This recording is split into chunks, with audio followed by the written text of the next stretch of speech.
अब जो बीएड वाला मुद्दा है कि पीआरटी में होना चाहिए नहीं होना चाहिए, उन सब पे बात करने वाले हैं एक एक करके, ठीक, कि बीएड को प्राइमरी में अलाउ किया है, वो क्या है क्या नहीं है, इस पे भी चर्चा करेंगे, ठीक। 7 जनवरी 2025 से आपका 6 फरवरी तक, 6 फरवरी 2025 तक आप फॉर्म भर देंगे। और यहां पे जब डेट की हम बात कर रहे हैं, आपकी क्वालिफिकेशन की बात कर रहे हैं, तो आपकी जो एज है वो 1 जनवरी को, 1 जनवरी से काउंट होगी, चाहे आपका डीओबी जो भी है। तो 1 जनवरी 2025 को आप ओवर एज नहीं होने चाहिए। इसमें एज रिलैक्सेशन भी इन्होंने 3 साल दिया हुआ है कोविड का, जो जनरली किसी और वैकेंसी में आपको देखने को नहीं मिला था, ना केंद्रीय विद्यालय में मिला था।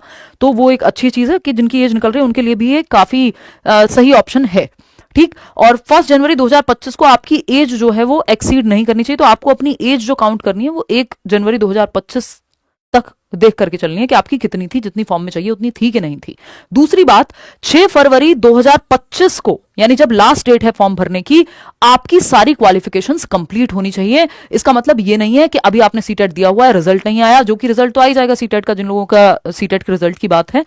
तो ऐसा नहीं होना चाहिए कि आपने बीएड के पेपर दिए हुए हैं और आपका जो है रिजल्ट नहीं आया। सारा रिजल्ट वगैरह सब कुछ क्लियर चाहिए। अपियरिंग में कुछ भी नहीं चलेगा। कब तक? 6 फरवरी से पहले पहले, जो लास्ट डेट है उससे पहले आपके पास अपनी सारी क्वालिफिकेशंस होनी चाहिए, ठीक। अगर हम बात कर रहे हैं यहां, तो जब वैकेंसी की हम बात कर रहे हैं, एक बार चर्चा कर लेते हैं। मैंने नोट किया हुआ है।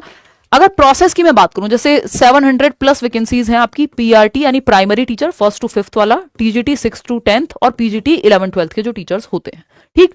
अभी यहां पे अगर हम बात करें तो एक चीज बेसिक है कि हम यहां ये लेकर के चल रहे हैं कि इनका पहले सीबीटी होगा, यानी पेपर होगा एक ऑनलाइन मोड में, ठीक। ऑनलाइन मोड में एग्जाम होगा आपका केवीएस की तरह।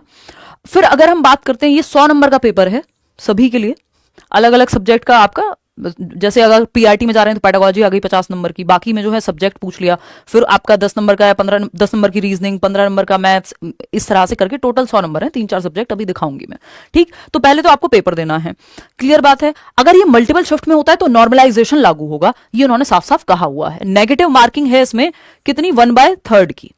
तो जैसे DSSP में 1/4 की होती है, इसमें 1/3 की है। तो हम 0.33 आपकी नेगेटिव मार्किंग होगी 1 नंबर का अगर क्वेश्चन है तो, ठीक।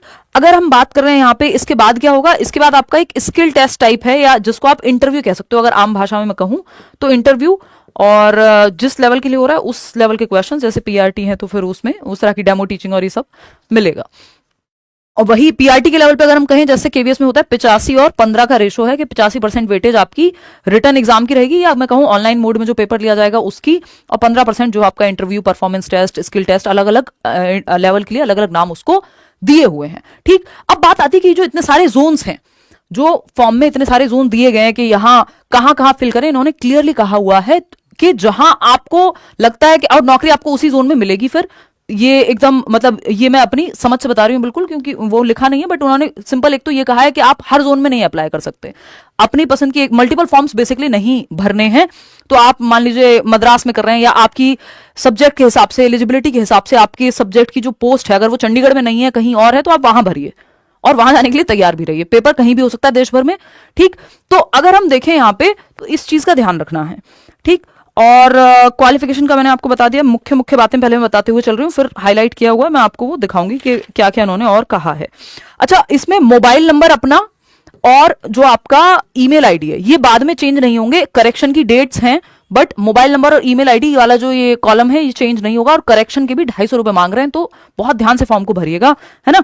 और वेबसाइट का लिंक डिस्क्रिप्शन में मैं दे दूंगी इनकी। इसके अलावा एक मेडिकल टेस्ट होगा, जब आपका मान लीजिए आपने, ये तो बहुत बाद की कहानियां हैं, कि आपने सीबीटी यानी जो पेपर है वो क्वालिफाई किया, फिर आपने इंटरव्यू क्लियर किया, फिर उसके बाद आपका, मैं इंटरव्यू बोल रही हूँ इन जनरल, इंटरव्यू क्लियर किया, और फिर उसके बाद आपने आपका डॉक्यूमेंट वेरिफिकेशन, फिर एक मेडिकल टेस्ट होता है बेसिक सा, वो सब जगह होता है, दिल्ली में भी होता है, केंद्रीय विद्यालय में भी होता है वो सब, ठीक। तो ये एक बेसिक सी बात हो गई, ये मुख्य बातें हैं आज की इस चीज को लेकर के।